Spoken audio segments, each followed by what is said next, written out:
नमस्कार मित्रांनो, आज रक्षाबंधन आहे आणि त्याची बहीण राजेश्वरी ही स्वप्नीलला राखी बांधत आहे। आज तारीख आहे 11 ऑगस्ट 2022।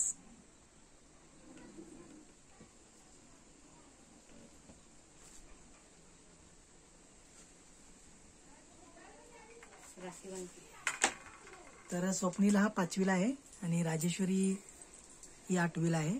हे पहा,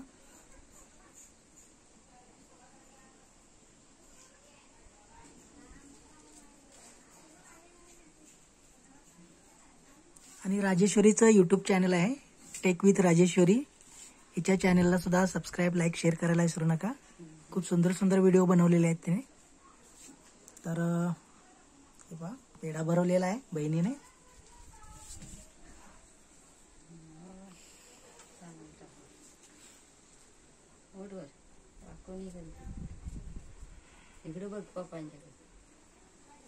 आता भाऊ बहिणीसाठी काय गिफ्ट देतोय पाहूया।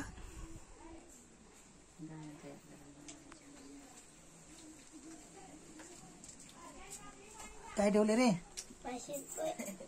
500 रुपये। 500 रुपये ठेवलेले आहेत। पाय पड।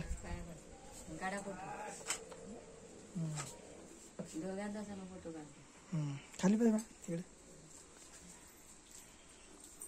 तर मित्रांनो, याचे चॅनल आहे टेक विथ स्वप्नील आणि हिचं चॅनल आहे टेक विथ राजेश्वरी। या दोघांच्या पण चॅनलला सपोर्ट करा, व्हिडिओ बघा। खूप सुंदर सुंदर व्हिडिओ त्यांनी बनवलेले आहेत। तर मित्रांनो, पुन्हा भेटूया अशाच एका व्हिडिओमध्ये। तोपर्यंत जय हिंद, जय महाराष्ट्र।